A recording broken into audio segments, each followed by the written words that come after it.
2, 3. After wiping the tears off of her mother's saddened face and saying goodbye to the rest of her family, Bhumi and her hazel-eyed husband, Visaj, were on a flight to St. Louis, Missouri. The window next to her revealed tall silver buildings that loomed closer as the plane landed. She was fascinated by the silver buildings and how they caught and reflected the light.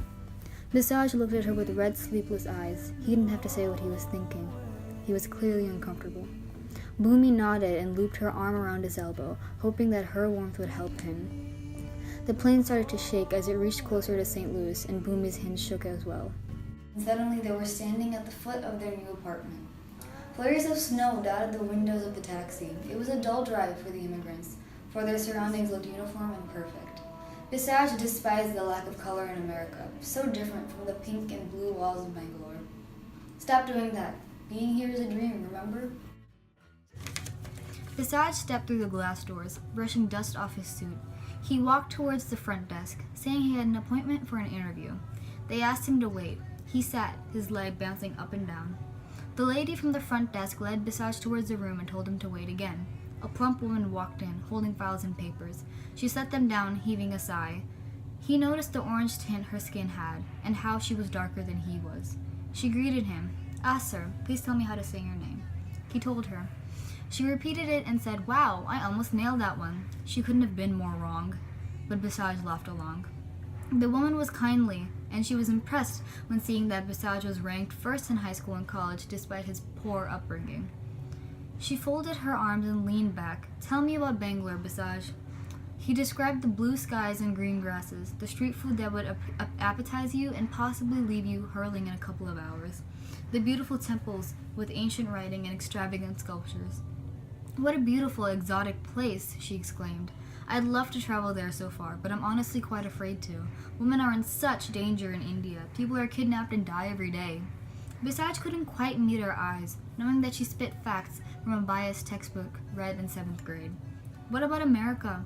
What about the real danger women face regardless of where they are, because humans are selfish and cruel creatures? What about the girl that was kidnapped after getting lost at Macy's yesterday? That's what Visaj wanted to say, but instead, he nodded in agreement and said, "Yes, definitely, I agree with you completely." His face twisted into a sickeningly sweet smile. Time passed and the couple kept living. For Bhumi and Visaj, every day was a chore. They missed their art, they missed music, and they missed dance, and they missed home. They craved to teach their culture to somebody, anybody that was willing to listen.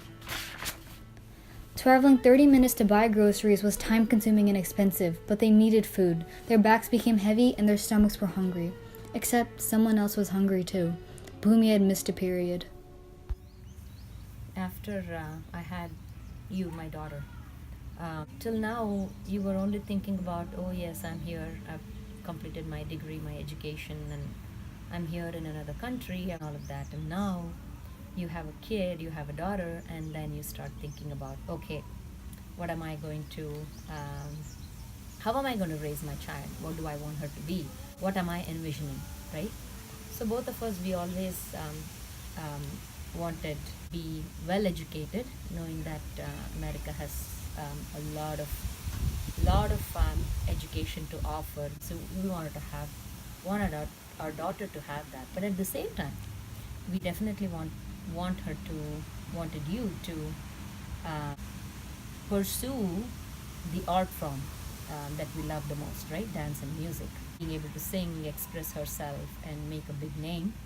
And likewise, my husband, your dad, always wanted you to be the best dancer. He wanted you to sort of represent the art form, wanted showcase your art form to everyone, go back to India and show everyone, what name you have made for yourself. She bounced the baby up and down, looking at the size of it and how it was only half of her arm. The child looked up into its mother's eyes, and Bhumi thought she could drown in them. The child blinked a few times, then closed its eyes and slept. Bhumi sat there, letting her child lay its head against her breast. Since the first day she arrived in America, she finally felt the sense of hope that America proclaimed itself on. If there wasn't hope for her, at least there was hope for her child.